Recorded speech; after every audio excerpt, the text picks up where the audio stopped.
Flight has become ever present in our daily lives. Every year, nearly 3 billion passengers board commercial flights around the world, bound for everything from exotic vacations to quick business trips. But even if you personally don't fly very often, you still depend on aircraft to bring in cargo that eventually ends up on the shelves of our stores and markets.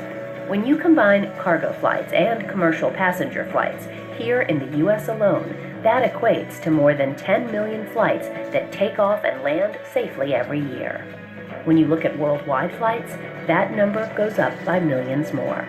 With this commendable record, it would be easy for aircraft manufacturers to rely on the status quo and continue to build the same types of safe, efficient, and dependable aircraft for the foreseeable future. But the status quo just won't do. Changes in technology, materials, and scores of other areas continue to unfold that will make future aircraft better in virtually every way. These changes won't come easy, though. Researchers in both the airline industry and government spend years looking over new designs and ideas to make sure that they will work perfectly.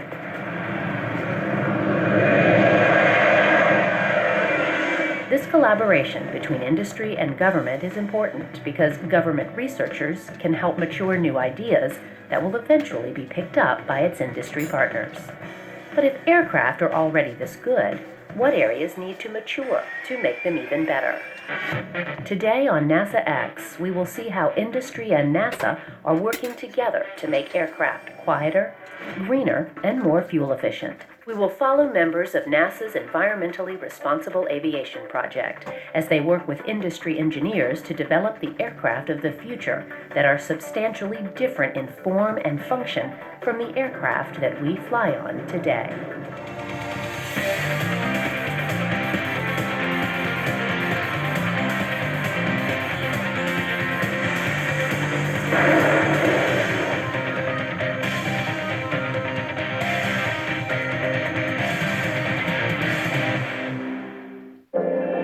If you were to book a flight today and there were multiple options for airlines to go to your desired spot, generally what would be the key decision point for booking that particular flight?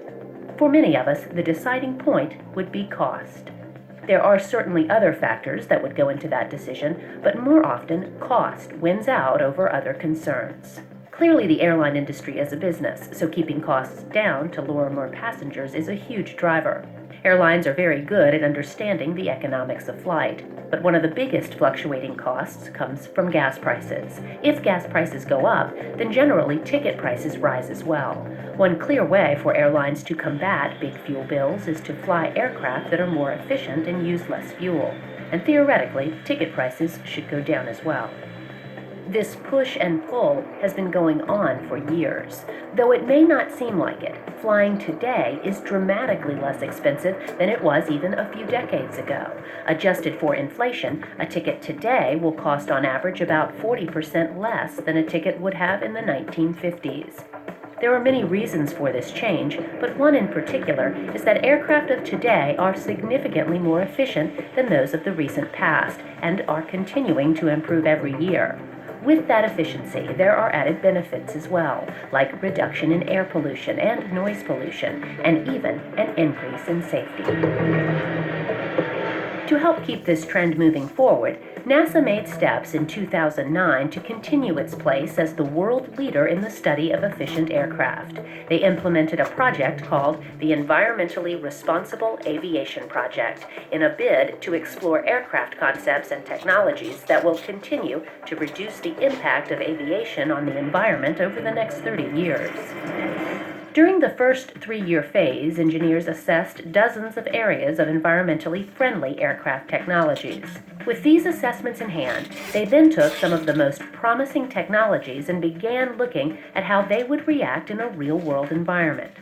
Some of those experiments included non-stick coatings for low-drag wing designs, laboratory testing of a new composite manufacturing technique, advanced engine testing, and test flights of a remotely piloted hybrid wing body prototype. After the first 3 years of testing, the verdict was in. The ideas that were studied proved to be incredibly successful in making very quiet aircraft with low carbon footprints. The ERA project engineers have taken the valuable lessons learned from Phase 1 and are now beginning to integrate these ideas together to make an even larger improvement in the next phase of testing. Did you hear what she said? She said that is now beginning to integrate. This should have been done 10 years ago. And the old stuff that they still got out there that they're using needs to be taken to the salvage somewhere and used only for parts on other planes. It's the same way that they redesigned the 18-wheelers back a few years ago to where that they run more efficient and they didn't put out near as many fumes. They mandated this. It was mandated to where you had to do this by a certain year, and if you had a rig that was not up to specs, it was thrown into the junk pile. They basically done the same thing with outboard motors on boats. That the old style motors, the kind that you mix the oil with the gas, was re-engineered to the point that now you buy an outboard motor on a boat. You don't have to mix the oil with the gas. But the old stuff is still out there running. The old stuff you can still get license for to run on your boat, just like if they never had changed the ideal. This is one of the concepts that we're failing in today in not only the boating industry, not only with the lawnmower industry, not only with the motorcycle industry and the trucking industry, but also the aviation industry. These airplanes that does not meet certain qualifications need to be banned from flight.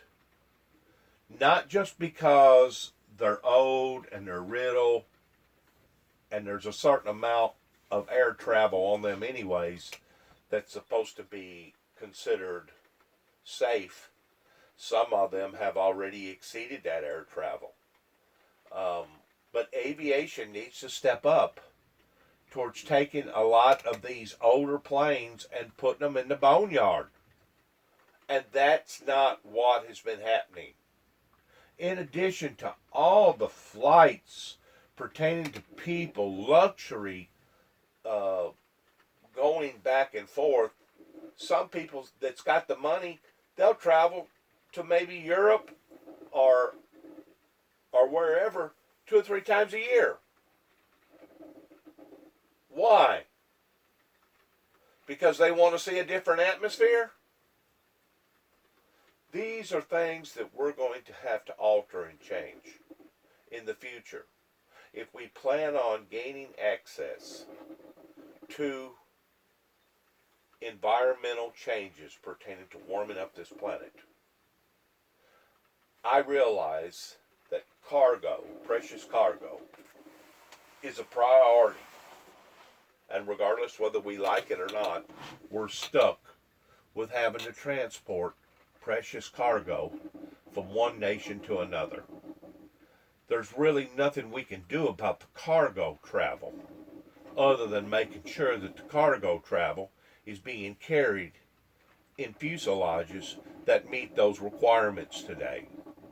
But whenever it comes to luxury travel, when it comes to people traveling just because they got the money to travel, that needs to be looked at in a much more profound way if we as a society are going to live in a much better, cleaner environment for our children and our children's children. Just recently, just within the past month and a half, 2 months, since the coronavirus has hit here in this planet, not just in America, but on the planet, they have shut down a great deal of aviation. I'm going to say probably 80% of it. And they have noticed dramatic changes in the environment as far as greenhouse effects. These are undeniable facts. The proof is in the pudding. I don't care how many Donald Trumps that you have, people that's arguing that greenhouse is not real. We know now, and have known for quite some times, that environmental crisis changes are real. And we as a society are going to have to readjust not only our air travel, not only our truck and travel, but in all travel that we use, because some of these countries, like India and even China, are still using 19th century methods in how that they are polluting the air with their smokestacks going up into the air and using old equipment that should have went to the boneyard 50 years ago. It's going to have to change if we as a society are going to survive. We're in a crisis right now. And the crisis, I'm just not talking about the medical crisis as far as people's health, but the world's health. The world's health is in a crisis right now that needs to be addressed promptly, professionally, accurately, and to the T, and it needs to be done today. Not yesterday. Not talking about it, but doing something about it. Solar panels, wind turbulent energy, hybrid cars, electric cars. I could go on and on with the type of new stuff that's out there that we could innovate over to. But some of these countries that are not willing to look at that are killing us, are killing all of us. And that's the part that needs to change. In Phase 2, NASA has chosen 8 large-scale integrated technology demonstrations to advance ERA research. The demonstrations are designed to further the project's goals of simultaneous reduction in the amount of fuel used, the level of noise, and the emissions produced by tomorrow's aircraft. Researchers will focus on 5 areas: aircraft drag reduction through innovative flow control concepts, weight reduction for composite aircraft structures, fuel and noise reduction from advanced engines, emissions reductions from improved engine combustors, and fuel consumption and community noise reduction through innovative airframe and engine integration designs. ERA from the beginning in 2010 had some very aggressive goals relative to fuel burn, a 50% reduction in fuel burn, noise, 42 decibels less than stage 4 noise, and for emissions, 70% less than the Cape 6 emission standards, which are international standards. So lofty goals that they've been working at. And during the first phase, they did a lot of exploratory investigations that could look at all of these technologies working together to see what the probability of outcome would be. So out of that first 3 years' work, they came up with 8 investment strategies, integrated test demonstrations to invest in. And these aren't aircraft dependent necessarily. So they could work on something like what we're doing now, doing risk reduction work for a test that will be looking at a blended wing body configuration, a fairly advanced configuration. But many of these technologies will work on current configurations that we see flying right now. Across the street in the National Full-Scale Aeronautics Facility, we've got a test that would be flown on a 757 Eco demonstrator.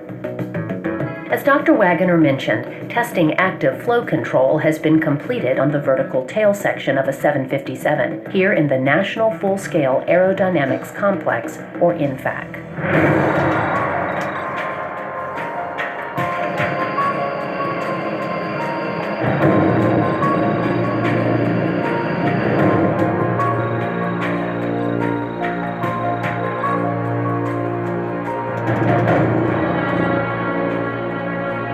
The NFAC deck is the second largest wind tunnel in the world and is uniquely qualified to test full-scale configurations like this. This vertical tail section was taken off of a Boeing 757 and fitted with active flow control jets before it was brought into this facility. Now that it's here, researchers can begin the hard work of understanding if this unique technology is viable on aircraft. To understand what is being tested, let's first look at how the tail section of an aircraft works. Here is Boeing's Ed Whalen to explain. So the vertical tail on a commercial aircraft serves several purposes. The purpose that we're focused on here is dealing with the situation when there's an engine failure on the aircraft. It turns out that the vertical tail is sized largely because of this engine failure condition. And so when the engine fails, like in a twin engine airplane, there's a large thrust asymmetry because one engine will be at high thrust and the other engine will be at zero. And the rudder and vertical tail is there to straighten the airplane out in that situation. So take out that asymmetric thrust the moment that that asymmetric thrust creates, and allow the airplane to fly straight and land straight on the runway. Most of the time the airplane is carrying around this vertical tail that is really sized just for this one situation where the engine fails. It's a very improbable circumstance for commercial aircraft. So all that time that you have that vertical tail, it's sort of a penalty that the airplane pays to carry this around in the case that this emergency happens. So the idea is that if we can add the active flow control in, we can reduce the size of the vertical tail. And so we're not sort of carrying around that extra penalty of this bigger tail. We're carrying around the right size tail for normal aircraft operation. And we're turning on the active flow control in an emergency situation or in another situation where high vertical tail or rudder authority is required. As Ed mentioned, commercial aircraft are designed with a large vertical tail and rudder for maneuverability and an emergency engine out scenario. Because engine stalls are such an infrequent occurrence, the weight of such a large rudder makes the aircraft less efficient. The basic principles of flight include lift, drag, thrust, and weight. In order for an airplane to fly, thrust has to equal drag, and lift has to equal weight. So if you can reduce unintentional drag, then you can make your aircraft more efficient. But the plane still has to operate with an emergency engine out procedure. Smooth air must flow over an aircraft surface for it to perform optimally. Researchers have added active flow control sweeping jets to ensure that sufficient air is flowing over aircraft surfaces.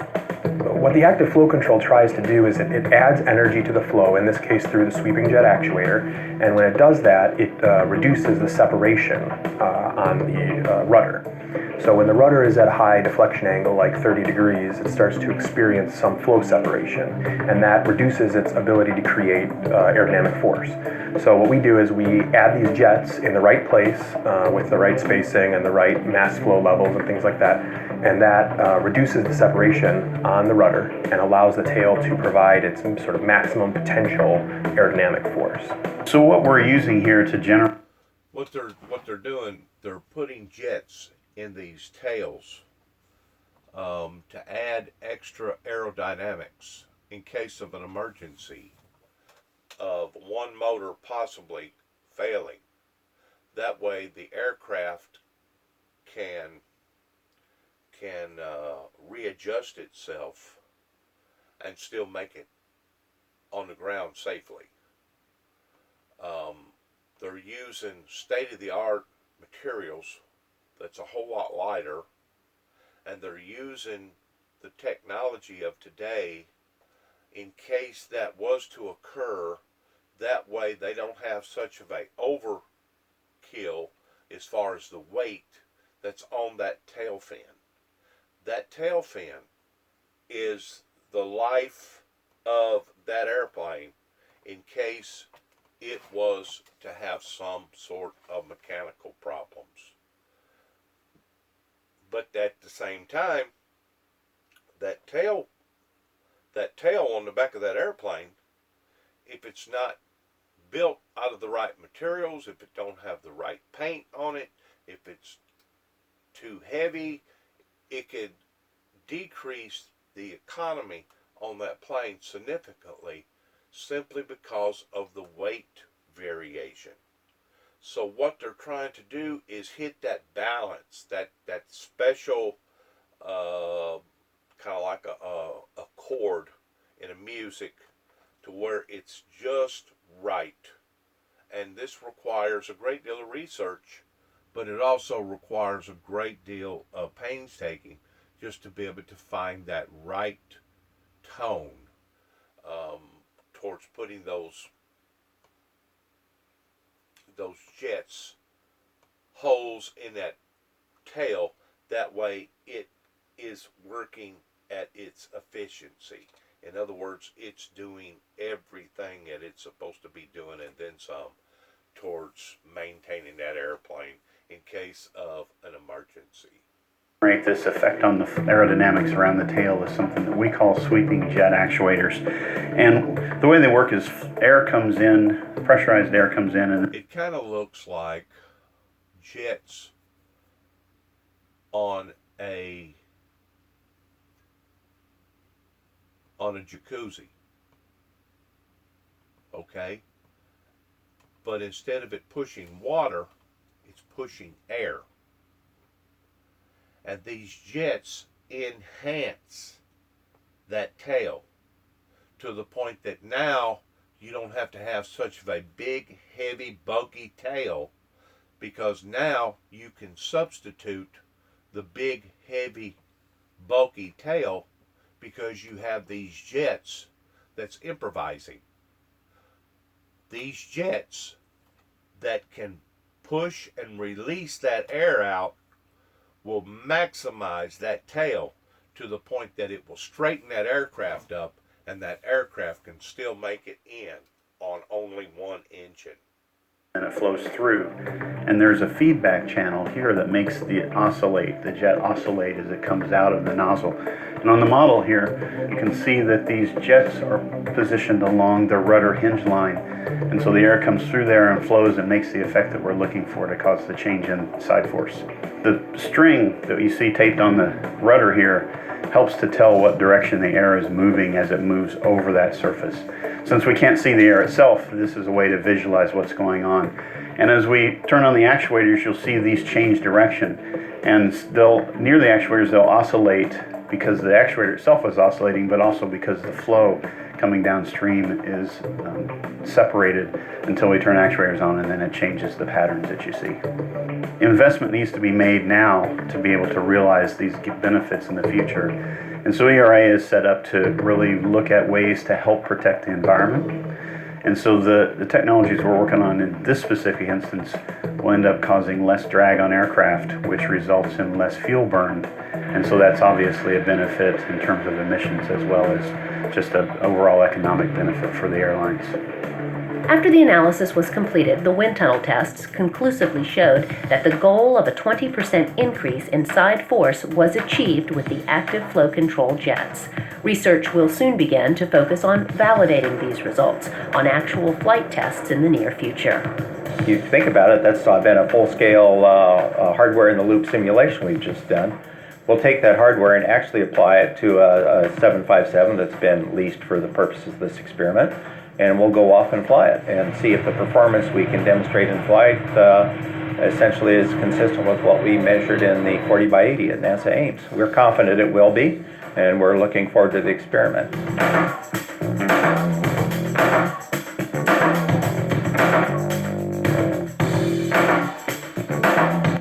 These are all quick facts. That is part of NASA's aviation of modifying air travel to its fullest performance, making things clearer, drier, and more safer, economically better for the climate, that helps minimize carbon dioxides going up into the atmosphere.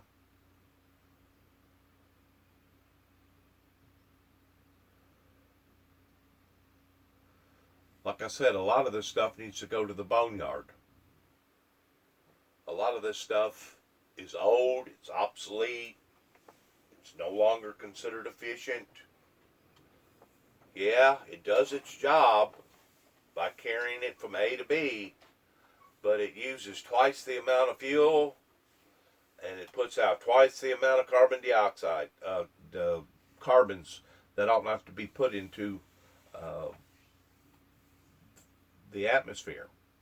Same way with two-cycle motors pertaining to old motorcycles and old boat motors. The same way with diesel trucks that don't meet those EPA standards. Now, Donald Trump can say that those things don't matter.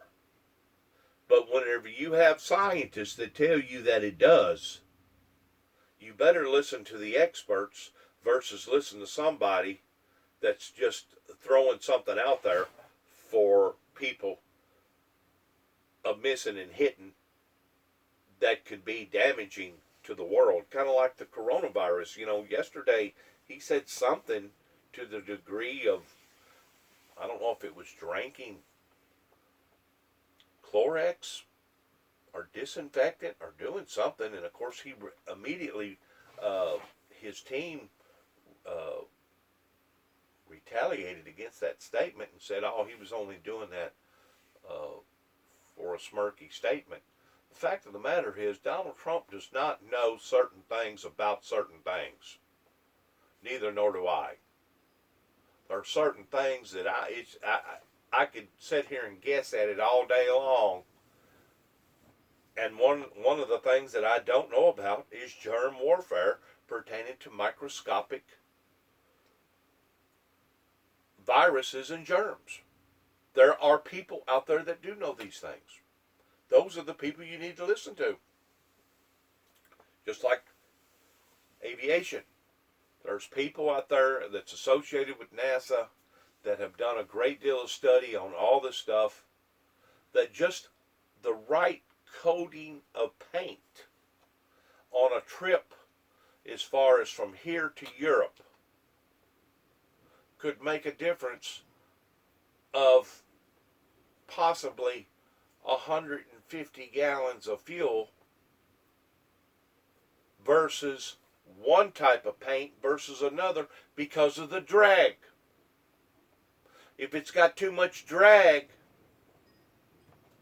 that's going to cause the motors to not be as efficient. All this stuff gets studied. Same way with NASCAR. It all gets studied pertaining to the compounds in the tire. How much air pressure should we have? Whether or not we're running on a hot course or a cold course. Whether or not the runway that they're running on is a steep runway or it's a flat runway. They put all these things into the equation to determine what type of tire that they're going to use at what race. Regardless whether it's a race out in Arizona or a race out east or a race out south or a race up north. They put all these things into the equations because they have spent hundreds, if not thousands of hours in analyzing, and they know what compound in what tire is going to perform and get the best bang for the buck on what track. These are experts. These are the people that study this stuff.